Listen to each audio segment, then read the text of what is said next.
Brad Larson was not the only coach in.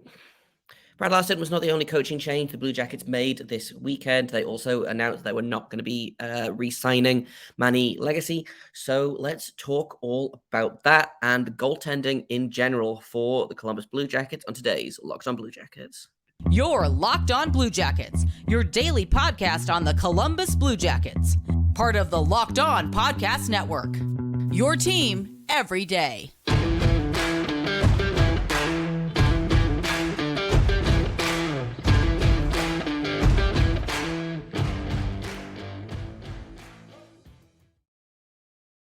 Hello and welcome to Locked On Blue Jackets, part of the Locked On Podcast Network, your team every day. I am, as always, your host, Jay Foster, here to bring you news, stories, the good, the bad, and the ugly about your favorite team and mine, the Columbus Blue Jackets. Before we get started, I want to thank everyone for making this your first listen of the day every day.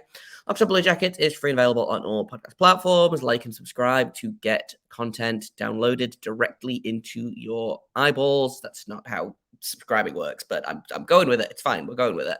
I also want to let you know that today's episode is brought to you by Gametime. Download the Gametime app, create an account, and use code LOCKEDONNHL for $20 off your first purchase. Let's talk goaltending. Or let's talk the goaltending coach specifically. The Blue Jackets, in the same press announcement where they said that they were relieving Brad Larson of his duties, said that they were not extending the contract of Manny Legace. So I guess technically not firing him, but also not bringing him back. So he has been the Blue Jackets goaltending coach since 2018-19. He did 1 year with Cleveland before that, but we're mostly just going to focus on his time as the goalie coach for the Blue Jackets. So the past 5 seasons, he's worked with a ton of different goalies in that time. We're going to just look at some of the main ones today. So we're going to look mostly at Elvis Merzlikins, Jonas Korpisalo, Sergei Bobrovsky, and then I also want to touch on Daniil Tarasov, and I also want to look a little bit at Matiss Kivlenieks. He only managed to play in 8 NHL games before he passed away in 2021, but I still kind of want to look at his game a little bit. And I am not an expert by any means in goaltending. I do probably have a little bit more knowledge than the average non-goalie playing hockey fan, but I wanted to kind of look at how all of these goalies have fared over the past few seasons, and hopefully at some point we'll get some goalie expert on to talk about Manny Legace's coaching style specifically, but as of right now, I just kind of wanted to take a look at how the goalies have done under Manny Legace as coach, because it's one of those weird ones where you never hear a bad word said about him. You know, by all accounts, really nice guy, really great guy to spend time with. I know he and Merzlikins are especially close. I know who's very close with Matiss Kivlenieks as well. But unfortunately, being a nice guy doesn't necessarily make you good at your job. I don't know if Manny Legace was bad at his job, but I do think maybe the most...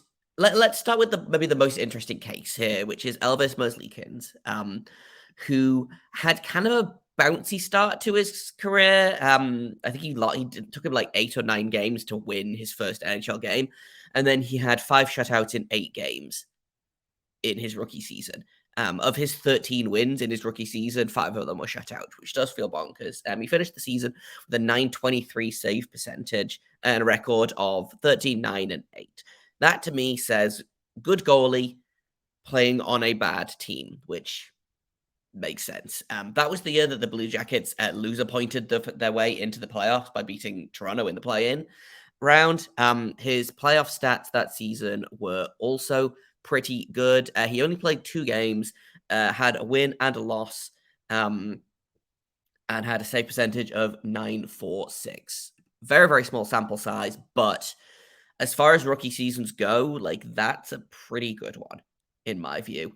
It gets worse after that. Elvis's stats have slowly been sliding. So the year after that, he had a .916 save percentage and went 8, 12, and 5. Still a good goalie playing on a bad team, but definitely not the .923 from his rookie season. The year after that, a .907 and a record of 27, 23, and 7. So closer to 500 than he's been in past seasons, but his personal stats keep sliding. 907 save percentage that season. And then last season, an 876 save percentage. He went 7-18-2, played his second lowest amount of games in his 4 seasons in Columbus. Was hurt a bunch this season. And when he was playing, you could see like flashes of Elvis, but he just doesn't seem like the same player. And I don't know if that's because he wasn't healthy or if, more exposure to Manny Legace has changed the way he's played.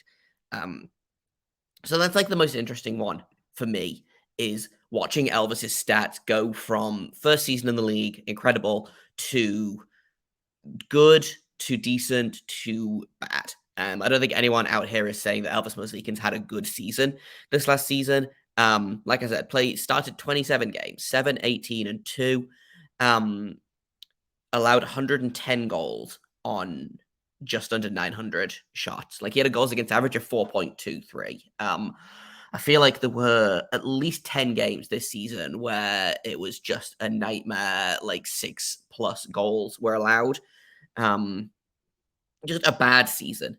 And that, I don't think that makes Elvis a bad goalie. We've talked about it before on the show. I am a big Elvis fan, but I do wonder, especially when you look at all of the things together, which, we're going to go ahead, we're going to look at Korpisalo and Bobrovsky and Kivleniks and Tarasov,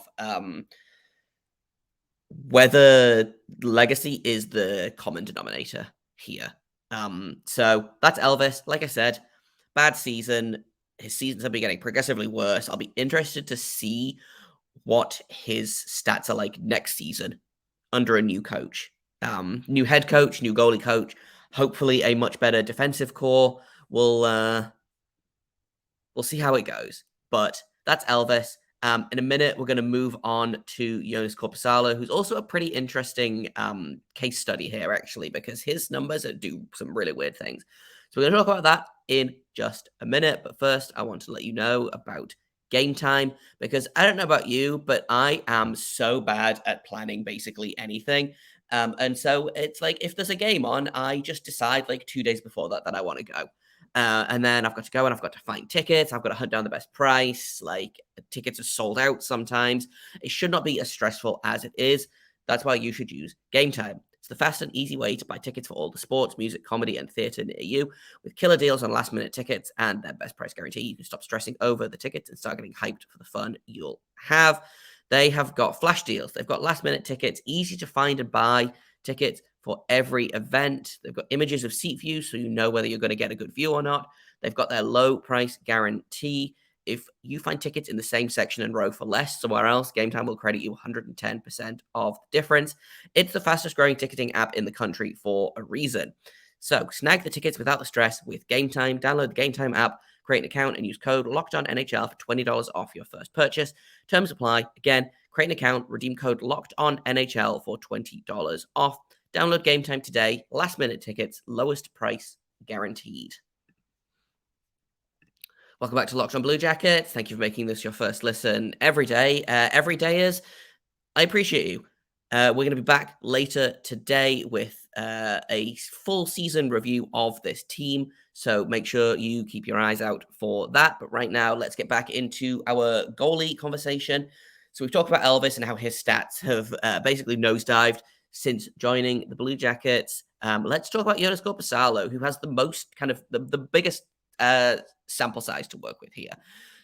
So Manny Legace's first year as the Blue Jackets head coach was 2018-2019, which was, I believe, Sergei Bobrovsky's last year with the team. So we've got 1 year of Sergei Bobrovsky stats to work with. We'll talk about those in just a minute. But in that year, Joonas Korpisalo played 27 games, was 10-7-3, and had a save percentage of 897.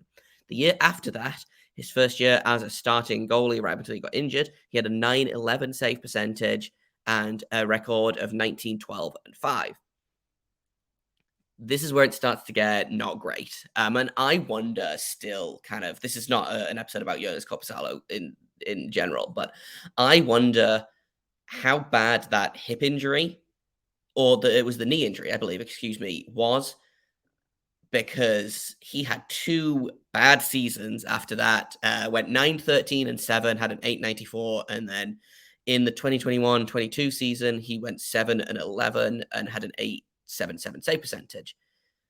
He got shut down at the end of that season, had hip surgery, missed the start of this season. I believe his first game was the first or second game in Finland, which is pretty cool. But this season for the Blue Jackets, he only played 28 games and then went to LA, where he's got really good numbers. But the CBJ games that he played this season, he went 11-11-3 and had a 913 save percentage, which is the best save percentage he's had since his rookie season in 2015-16, where he played 30 games and had a 920 save percentage. He's currently got a 921 in 11 regular season games with the Kings. But just talk about a real kind of up and down. And this is one where I don't know that it's goaltending coach-based, just because I think it's probably a lot more to do with the player. In Korpisalo's case, he was here before Legacy, and he's had good seasons with Legacy, good seasons without Legacy. But I wonder just how bad his hip was before he finally got shut down and had that surgery in the 21-22 season. Sergei Bobrovsky, again, a really interesting case. He's had a lot of very good seasons. He's had a lot of very bad seasons. In his final season in Columbus, he had a 913. Again, that was Legacy's first year as the goaltending coach, so he only actually worked with Bobrovsky for one season. Had a 913, went 37-24-1. That was the playoffs year as well. The playoff win, excuse me. He had a 925 save percentage and went 6-4 in the playoffs. So it's tough to say. Maybe this is me kind of making correlations out of causations out of correlations, but Bobrovsky has been fine since he went to Florida. I know that you want more than fine if you're paying your goalie $10 million. His last four seasons, he's had 900, 906, 913, and 901 save percentages, and he did not start in the first playoff game for Florida this season. That went to Alex Lyon, who I believe at the start of the season was their third string goalie. So take from that kind of what you will. But I think it's interesting that some goalies, as soon as they leave a team, they look like completely different. And I wonder how much of Elvis is that he's not compatible with Legacy. And I think partially it might be that they are really good friends off the ice. It's tough to work with your friends, especially if that friend is someone who is ostensibly like in charge or above you. Like, it's not the same as being friends with your manager, but I will be really, really interested. And I know I keep coming back to Elvis, but for better or worse, unless the Blue Jackets do something insane this summer, he's the starting goalie. He's the only goalie that they have signed long term. He's the only, like, Korpisalo, not there anymore. Will he come back? Unlikely. He should stay in LA. I think that's like, he just should do that. John Gillies, UFA. Michael Hutchinson, UFA.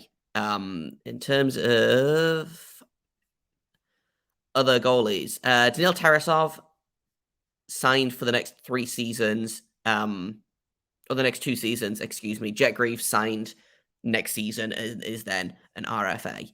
Elvis is signed until the end of till the end of the 26-27 season. So, like, that contract feels pretty unmovable at this point. I'm so interested to see what Elvis is going to do with a new goalie coach and a new head coach next season. In a minute, I'm going to finish up just by looking at a couple of goalies that didn't play a ton under Manny Legace, but still feel important to talk about. So we're going to touch on Daniil Tarasov's at the start of his career, and we're also going to look a little bit at Matisse Kivlenieks, who didn't play a ton in the NHL, but I still wanted to touch on him because he's one of the goalies that played for Legacy. So we're going to talk about those two guys in just a minute here on Locked On Blue Jackets. Let's start with Kivlenieks. He only played 8 NHL games. He was 2-2-2, and he had an .899 career save percentage. Played 6 games in the 2019-2020 season and 2 games in the 2020-21 season. I believe he spent most of the time in the AHL. So if we go... actually, I feel like he was in the AHL the same year that Manny Legace was the coach. Let's see if I can find out. So it'd be the 2018-2019 regular season. And the Cleveland Monsters.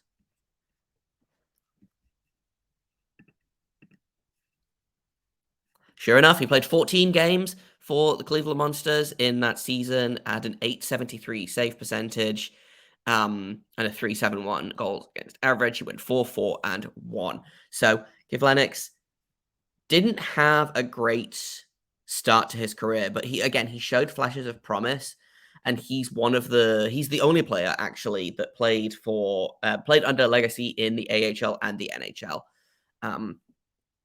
And he was, again, his stats were trending in the right direction. So his first, let's see, I can probably do it by game, actually, because there's only 6 of them. So he won his debut against the Rangers, had a .969, had a .917, an .852, a .667, an .875, and a .909 for the other games that season. And then he played the 2 games in 2020, 2021, had a .912, and then an .892, both against Detroit. So you could see he was starting to figure things out. And, obviously we'll never know what kind of goalie he could have turned into, but I think it's interesting that he was kind of doing the opposite of Elvis and kind of trending upwards versus Elvis has been trending downwards. The other goalie I want to look at is Daniil Tarasov, who has, again, kind of had a weird start to his career. He did not record a win in his rookie... Well, technically, this was also his rookie season, I guess. He played 4 games last year, didn't record a win in any of them, and had a .937 save percentage. He played, I think the equivalent of 3 games. So he played, he got called into 1 game, played a period, and then played 2 periods against the Hurricanes before leaving with an injury. Plus, he played 2 full games. Had a .937, allowed 7 goals in those 4 games, or technically 3 games, depending on how math works. This season played 17 games, started 16 of them, went 4-11-1, had a goals against average of 3.91 and a save percentage of .892. Basically, I think Tarasov's a weird one because, again, he's baby. He's just a baby. He's 24, but in goalie terms, that's still baby. He was injured a lot this year, which it worries me that our goalies seem to get injured a lot, but that feels like a completely different conversation. But looking at kind of the numbers, all of the goalies that have played a significant number of minutes for the Blue Jackets in the past 5 years, they've really only had 3.5 good seasons, maybe 4, depending on what you count. So Elvis had 2 good seasons. Korpisalo had 2 good seasons. Well, 1.5 good seasons. If we count this season as the half, and then Sergei Bobrovsky had in his final season. That's it. In theory, of the 10 to 15 goalies goalies worth of work that he has overseen, 4 good seasons is not good enough. And I understand that the defense has kind of been subpar, but even a good goalie on a bad team should still be putting up a decent save percentage. Wins are not a goalie stat. Goals against average is not a goalie stat. Save percentage is probably the best like layman's goalie stat, but I mean there are others out there. There's expected goals against, there's goals saved above average, etc. So there's other stats up there that I haven't pulled up, but I feel like if you've got 15 goalies worth of work, if you assume that they're going to use 3 goalies per season, because that seems to be typical, some years you'll use fewer, some years you'll use more. If you have 15 seasons worth of goalies spread, three goalies per season and 5 seasons, you should get more than 4 good seasons worth of stats out of that. Like maybe I'm being unfair to Legacy, but he has worked with some good goalies, and I feel like they haven't really hit their potential. And that's why, like I say, I'm really excited to see Korpisalo succeeding on a different team. I don't think that's a goaltending coach thing, because it takes a little while to kind of get used to a new goaltending coach. It's the middle of the season. They probably didn't want to mess with him too much. He's having a really good season behind better defense than he was playing behind in Columbus. But it makes me wonder what we could have had from Elvis under a different goaltending coach, under different circumstances. And so that's why I'm going to be really excited to pay attention specifically to Elvis and also to Tarasov, to Jet Greaves, who I didn't mention, but he made his NHL debut this season, has played, I believe that literally, what, was that his only game, I think? Actually, he only played that one game, had a really good game and still lost because of course he did. That's how this team works. But it's going to be interesting to see how the goaltending shakes out next season. That's all I've got for right now. Later today, we're going to do our second episode, our afternoon show, and we're going to do just a season in review as a whole. We're going to look at just how bad this team was. I've got some numbers. I've got some fun, quote unquote, stats that I pulled. So that's going to be coming up later today. Thank you for listening. Thank you for making this your first listen. If you're an everydayer, I appreciate you. If this is your first episode, I also appreciate you, but hopefully you become an everydayer. And I've been Jay Foster. You can find me on Twitter at _Jacob Foster, JAKOBFORSTER. You can find this podcast at LO_Blue Jackets. If you have comments, questions, criticisms, you can email me at lockedonbluejackets@gmail.com. If you want to keep up with Jonas Korpisalo, I am doing Kings playoff coverage over at Jules from the Crown.